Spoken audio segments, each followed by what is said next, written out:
BRS ఎమ్మెల్యేలు affidavit రూపంలో assembly కార్యదర్శికి కొన్ని ఆధారాలు ఇచ్చారు. ఖచ్చితంగా వాళ్ళు ఫిరాయించారు, వాళ్ళు కప్పుకుంది కాంగ్రెస్ కండువానే అన్న రీతిలో అయితే వీళ్ళు విమర్శిస్తున్నారు. ఇంకా డీటెయిల్ గా తెలుసుకుందాం.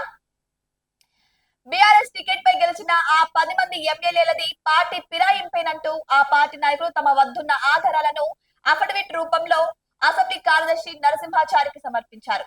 ఫోటోలు, పత్రికా ప్రకటనలు, సోషల్ మీడియాలో ప్రచారం, ఇతర ఆధారాలను కూడా ఆ అఫిడవిట్ లో అందజేయడం జరిగింది.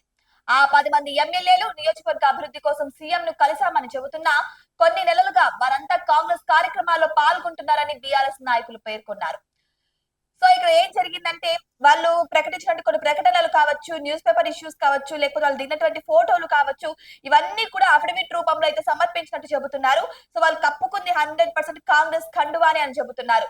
అంతేకాదు ఖచ్చితంగా ఆ 10 మంది ఎమ్మెల్యేలు పార్టీని ఫిరాయించారని చెబుతున్నారు.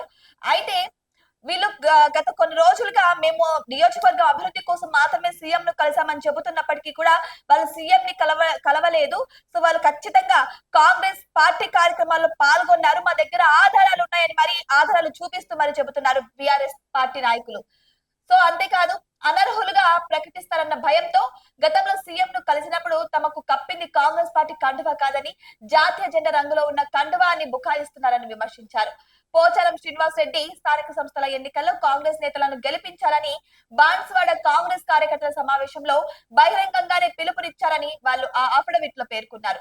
సో ఇక్కడ చూసుకుంటే పోచారం శ్రీనివాస్ రెడ్డి కూడా స్థానిక ఎన్నికల్లో ఖచ్చితంగా ఆయన బీఆర్ఎస్ కదా, మరి ఖచ్చితంగా స్థానిక ఎన్నికల్లో కాంగ్రెస్ ని గెలిపించాలి అని ప్రజలకు పిలుపునిచ్చారట. సో ఇది కూడా అఫిడవిట్ లో అయితే వాళ్ళు మెన్షన్ చేయడం అయితే జరిగింది.